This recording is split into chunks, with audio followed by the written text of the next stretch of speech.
everyone, I'm back again with another childhood favorite soup that you can enjoy all year round.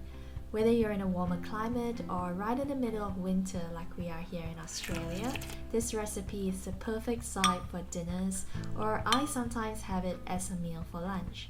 Stay tuned to see how I prepare my very simple watercress soup, also known as yeung choy tong.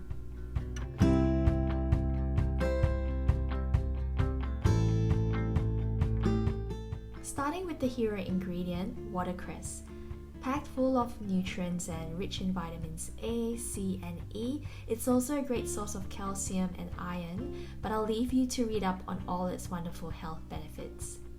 There are recipes where the watercress is blended in, but I like keeping things simple, so we'll be having this beautiful vegetable whole today. Minimum effort, maximum flavor as always.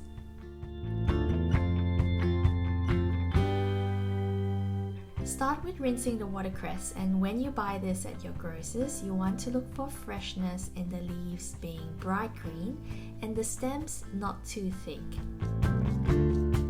Just one bunch like this from your local grocer's will do for a pot of soup, and I cut them into half, but if you have children, you could cut the watercress shorter to make it easier for them. I go with 10 cups of water, or round it up to 2.5 liters. This should yield around 6 medium-sized bowls of soup, more if you're using smaller serving bowls. With soups, I usually start with this amount of water and add more later if required, so I don't dilute the soup too much at the start. When it comes to cooking, it's always easier to add as you go than try to reduce ingredients. Into the pot, I add a handful of fried anchovies. This step is optional, so if you don't have these in your pantry, it's all good. The anchovies give the soup umami, which is nice to round up the flavors. You can use pork ribs, but I've been loving pork neck bones for my soups, and I get these frozen in a pack, which is really handy for whenever I feel like boiling up a pot. There's about 350 grams of meat in this, but go ahead with more or less to your liking. When the soup is ready, the meat should be fall off the bone tender, so I like having at least one serve per bowl in my soup. For my subscribers who eat halal food, you can certainly replace the pork with beef ribs or chicken on the bone. If you have a knob of ginger at home, add a few slices in. Turn on the fire on a medium heat, and when the water boils, skim the top off impurities to get a nice clear soup.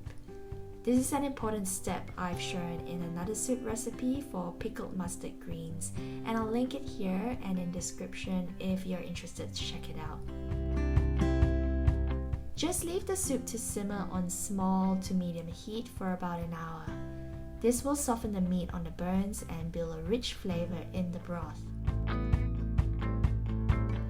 After an hour, check on the tenderness of the meat, and if you can easily poke a fork right through, you're ready to add the vegetables. Peel and roughly chop up 2 carrots. This will add natural sweetness to the soup, so you don't need any sugar in this recipe.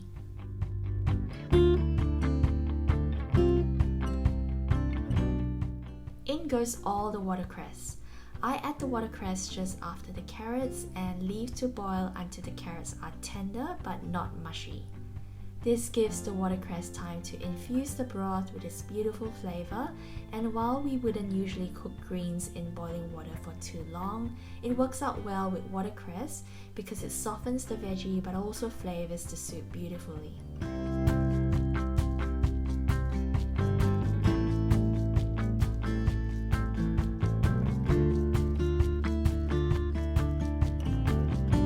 To season, I add about half a teaspoon of powdered stock. This one's a chicken style vegan stock. And as always, don't forget salt and pepper at the end to taste. And there you have it, a really simple recipe to a very heartwarming soup for the soul that can be enjoyed all seasons. The meat should be deliciously tender, as you can see here. We've been savouring home-boiled soups to keep us warm and cozy while currently in Sydney's lockdown. So if you'd like to see more recipes, please feel free to leave a comment below, like and subscribe for my future content. Thank you all so much for watching, take good care, and I'll see you in my next one.